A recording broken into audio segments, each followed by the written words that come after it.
Moving to another former premier, Mark McGowan is on his 5th job after retiring. The man that led most of the world with regards to lockdowns. He was one of the first and was hailed by a number of countries, including, I do believe, Tucker Carlson for his early lockdown as well, before Tucker Carlson realised what was going on. So he's taken up another job with regards to an energy company, which is quite interesting, obviously being a heavy industry state. I haven't sent this round to you guys because it's literally dropped. It's not a Ukrainian company, no. I guess this is a wider question without, obviously you guys hadn't looked through this yet, this just came out now.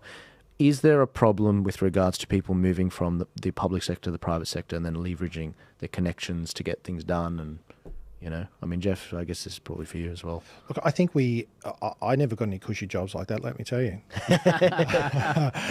At all. Yeah. In fact, I've worked for myself most of my life. But I think you build up through your life networks. And I think sometimes you call on those networks. You just do. Why would I, if I knew a mechanic who I knew did a good job, why wouldn't I ring him instead of going to somebody else? Or if I needed help on something, why wouldn't I go to a person that I know? So as much as it... Can I give you an example? Because I think specifics, when it's specific. So ScoMo, he negotiates the AUKUS agreement and then he gets a job with one of the UK entities that are doing that. I mean, that sort of thing. This is worse in America, by the way. It icks me. Yeah. It icks me. But at the same time, we were talking about before about if you bring a law in, where does that stop? You know, can I not talk to anyone that I knew in Parliament or anyone I knew before Parliament? Yeah. So as much as that feeling of, I don't like that, jobs for the boys, well... Yeah, it's a hard thing. How do you codify it? I mean, you can think that something should be illegal, but then you have to write a law that applies to this, specific situation you're trying to deal with, and not be overly broad or capture things that it shouldn't. But the revolving door is clearly a problem. I mean, if you sell out your own people, you can land a cushy job right afterwards. If you're, inside the narrative of, in terms of, I mean, it could be in any industry. You're good, and it also happens not just with the politicians, but with the regulators. The FDA.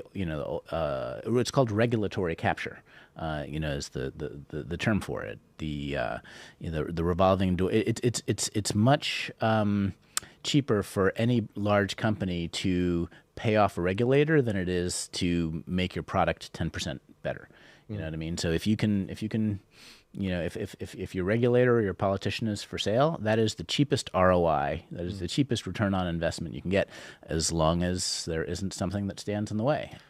I think what you were saying, Joel, with if there's been a big contract signed, then you leave and you're instrumental in it, and then you leave and go join an associate or that group, I think that's clearly something's, you've used public money and bought yourself a job a good job in the future. But I was talking more on that networking side of things. Where do you draw the line? You've built up people, you've built up contacts, you've met them at meetings. Well, I think while you're in government, like if you can't buy someone a mug, right? But once they leave the government, and sometimes there's cooling off periods. Excuse me, like could be 6 months or whatever else. But sometimes that's worth the wait. So there's some people, if I may say, were saying that I was talking to one guy the other day, my uncle. He was basically making the point that, look, Joel, maybe it needs to be a bit more like Singapore. What is Singapore? 8-10 years. There was a guy that brought that in and said, look, I can get the country back on track, but I need time. This is my vision. If you commit to that, that's what I'll do. And he did that. Now, looking back at what's going on in Australia, my uncle was making the point quite intelligently, in my opinion. He was saying, look, Joel, the problem with a 3-year term on a federal level, even on a state level 4 years, is by the time you've gone around repaying everyone that donated to your campaign, and maxed out and whatever, you don't know, you're already trying to get ready for the next election. Whereas if you have a lot longer of a period of time, a bit like some of these Asian countries, then you're actually able to do something for your country. But one of the things I'm trying to do, and this isn't just about complaining, there's a lot of activism we do with our projects and the ARC projects, is we trialled something in the Victorian election, you might remember, Jeff, was we had the transparency reports where you put your address in and it tells you your MP and it tells you their sins. It tells you their voting record on how they voted in Hansard, and it tells you some of the outside Parliament things that were reported in newspapers and everything with regards to what they've been up to. I think we need more of that, and there's actually nothing, to my shock, in Australia like that, so that's what we're doing. But I think people being made aware of it, if they then go and vote for that MP anyway, it's like, as long as it's consensual. I just wanted you to know that that's what he's done. That's it. You know? Some like Australian Christian Lobby, I think at one stage did, when it came to abortion, who voted for abortion, who didn't, and on Christian issues or family issues. But you're talking more a detailed everything on issues. Yeah, basically. So like this is the turning point policy matrix. This is economic, where I stand on economics, on health, on freedom, on democracy, and lockdowns and everything. And there's like 25 questions. Now, who are the MPs that voted either in your favour or against you? So your MP will come up for your area of, Mulgrave, Dan Andrews, and the list is as long as your arm, basically. These are all the wrong things that he did. These are the good things that he did. There really weren't that many. Like the permanent pandemic bill that allowed him to suspend elections if he chose. Stuff like that would be on the negative. And when you click that, it takes you to the resource. That's the sort of crazy thing I built, because there's something missing. We just need more information. Jeff, you're a former member of Parliament. You've written a book on Daniel Andrews. I want to ask you to give Daniel Andrews, out of the public purse, $1 million. And every other MP as well, the same thing, with a catch. No lobbying, no private sector jobs connected to any contract in future. It's all you're an accountant, it's all small business from then on out. But you get $1 million a year. Every MP, including you, for that matter, gets $1 million a year. We close that revolving door. But we burden the Parliament with close on $250 million a year just to lock these people off. And if you got caught, I don't know, public lashings. Okay, maybe not that far, but 20 years jail. Severe breaches for that. Chris, that's why many years ago they used to have a pension. They used to have a pension in Parliament. So when you left, if you'd spent, I think it was 3 terms, and we used to have 3-year terms back then, not 4. So if you did 9 years or you got into your 3rd term, you'd get a pension after that. That stopped in 2004, state-wise, because it came out in, Mark Latham actually came out and he said, Howard, you're not closing down this government pensions. This is a rort, da-da-da. Howard came out, shut it straight away, go, from now on, anyone after 2002 federally doesn't get a pension. Yeah. So if you joined after 2002, bad luck. Yeah. And then the states, Victoria followed suit in 2004. So will you support giving the man who locked Victoria down for 30 days $1 million? No chance. I mean, he's getting his pension anyway, but he was before that 2002. But he has to give $1 million for the rest of his life and 1,000 generations. Other way. Well, I think that could hard to get bipartisan support for that. Yes. I think the problem with that is once we start going down the route of, that was a good try, by the way. I think once because you brought that up on the second show, I think. When you start going down that route... Did you get a good answer?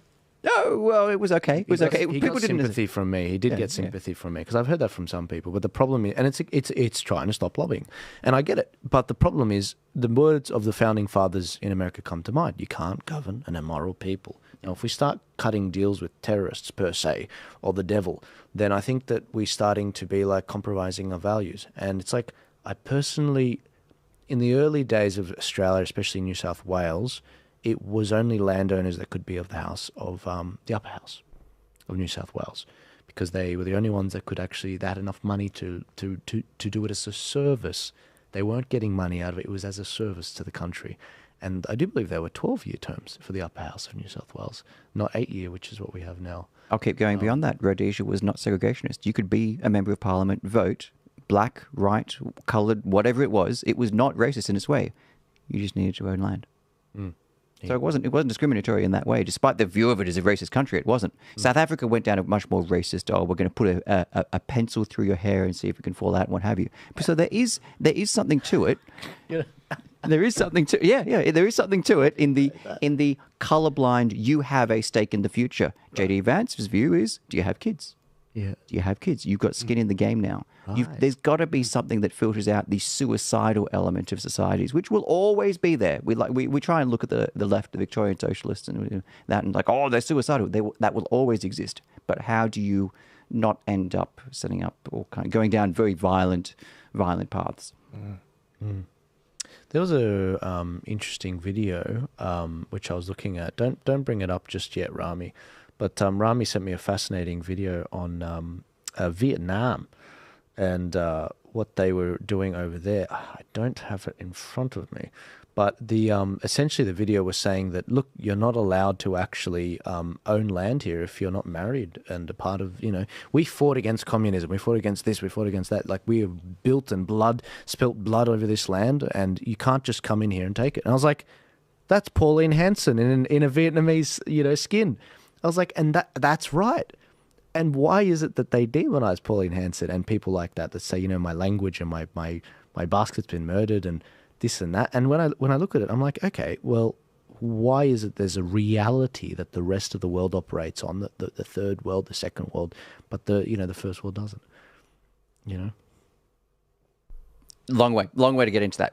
Why is it? Why are we Western disease, white, educated, industrialized, rich, democratic, weird? Have you heard those before? The West is weird. You got a lot to get through. Yeah, we don't have time. Speaking of which, in the USA, Kamala Harris has chickened out of a debate with Donald Trump. She has been nominated. The Democratic National Party convention's just taken place, and